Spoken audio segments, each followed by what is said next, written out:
Hi, I'm an AI assistant calling from Cedar Clinic to follow up and review all the information you got in your visit to make sure you understand and answer any questions. Okay, Great.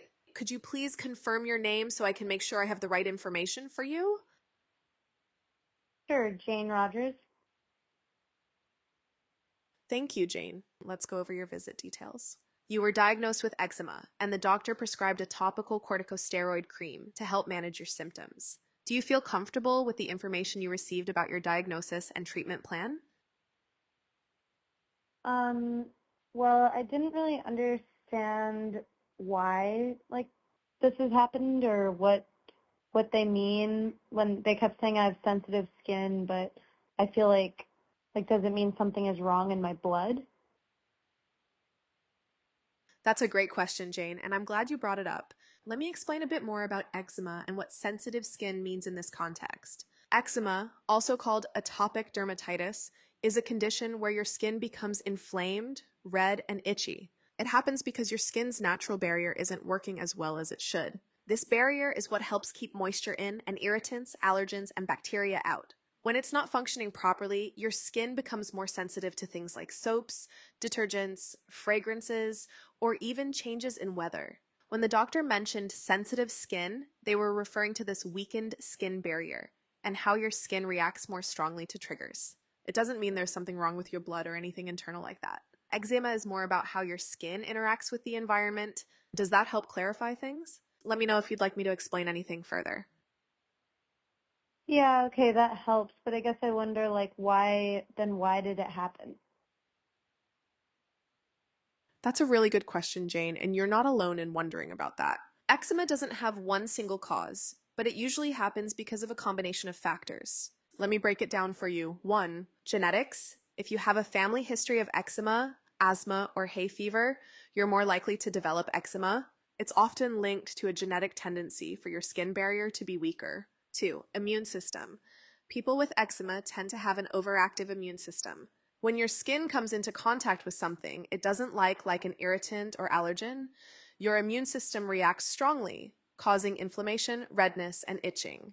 3. Environmental triggers. Things like cold weather, dry air, certain soaps, detergents, or even stress can trigger eczema flare-ups. Your skin is more sensitive to these things because of the weaker barrier. 4. Skin barrier issues.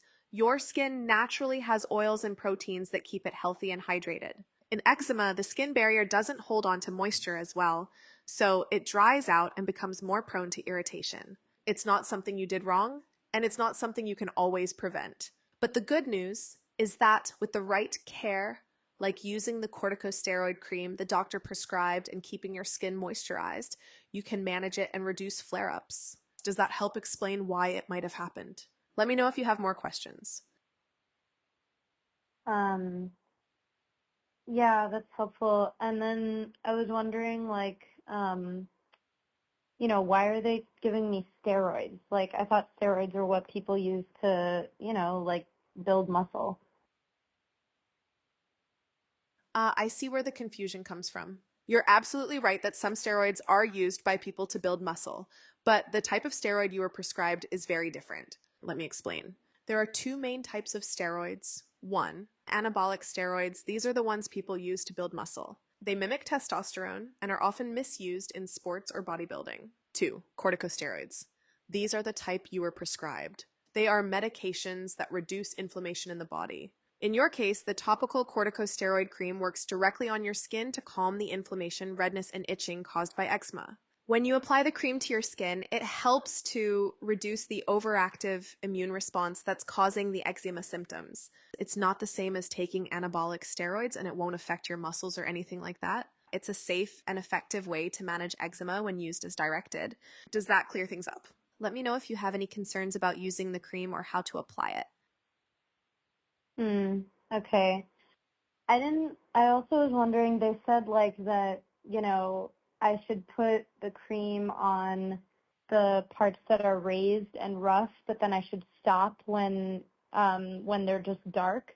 But the thing is, I want the dark part to go away too. That's a really good observation, Jane, and I completely understand why you'd want the dark areas to go away too. Let me explain what's happening and why the doctor gave you those instructions. When you have eczema, the raised, rough, red, or itchy areas are signs of active inflammation. The corticosteroid cream is designed to calm that inflammation and help your skin heal. Once the inflammation is gone, the skin may still look darker or discolored in those areas. This discoloration is called post-inflammatory hyperpigmentation, PIH, and it's a common part of the healing process for many skin conditions, especially in people with darker skin tones. The important thing to know is that the dark areas are not active eczema, they're just leftover pigmentation from where the inflammation was. The steroid cream won't help with the discoloration, and using it for too long on healed skin can actually thin the skin, which is why the doctor advised you to stop once the area is no longer raised or rough. The good news is that the dark areas will usually fade over time on their own as your skin regenerates. To help speed up the process, you can 1. Moisturize regularly. Keeping your skin hydrated helps it heal and regenerate. 2. Use sunscreen. Sun exposure can make the dark spots worse, so applying sunscreen to those areas can help